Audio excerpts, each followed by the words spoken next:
The bald man was shocked to see a little girl racing down the road in a toy car. When he saw the toy car effortlessly overtake his sports car, he angrily called the police. Little did he know, the girl was rushing to save her 80-year-old son. After she arrived at the wake, she summoned lightning to split the coffin open. The next second, the deceased head of the Chen family was resurrected. In fact, the girl was actually the world's last immortal. During her cultivation, she had been struck by lightning and transformed into the appearance of a small child. She had thought it meant her cultivation was lacking. Only after divining did she discover that her 80-year-old son was suffering calamity. She could only complete her cultivation by saving her son. After coming to the mortal world, she waited for an opportunity to rescue him. By chance, her great-grandson was ambushed by assassins while at work. The CEO was about to be killed on the spot. At the critical moment, the girl teleported over and saved him. The CEO did not know the girl was his great-grandmother. At that moment, an assassin drove a van toward them. The CEO immediately spread his arms to shield the girl. The girl rushed forward and pointed with a finger. The next second, the van was instantly blown to pieces by a burst of energy. The eerie power terrified the assassin into fleeing. The CEO was also so frightened his legs went weak. The girl said the CEO's weak knees were a sign of kidney deficiency. To help him restore kidney function, the girl asked the CEO to bring over several male models. She intended to personally treat the great-grandson's hidden ailment. After the robust male models arrived,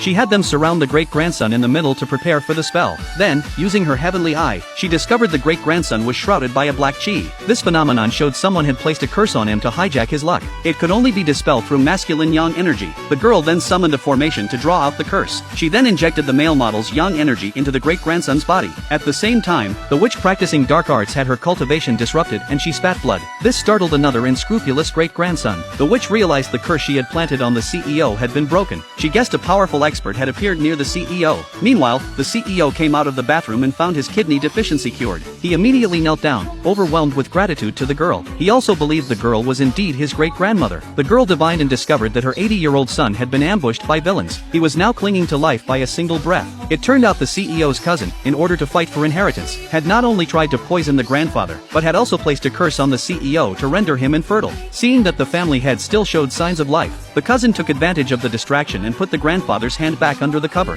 He urged his father to have the grandfather buried as soon as possible. Although the father was deeply grieved, he could only order the servants to prepare the funeral. To save the 80-year-old family head as quickly as possible, the girl hurriedly pulled the CEO into the toy car. She cast a spell to give the car a speed of 500 kilometers per hour. They floored it the whole way, leaving the bald man in the sports car completely stunned. When they arrived at the wake, the family head's coffin had already been sealed shut. The girl changed into black mourning clothes on the way. By then the CEO was carsick and couldn't stop vomiting. The cousin realized the girl was the powerful expert at the CEO's side. He opened his mouth to insult her, but the girl cast a silence spell on him. Any insult that demeaned a child was silenced. Everyone was shocked by this strange scene.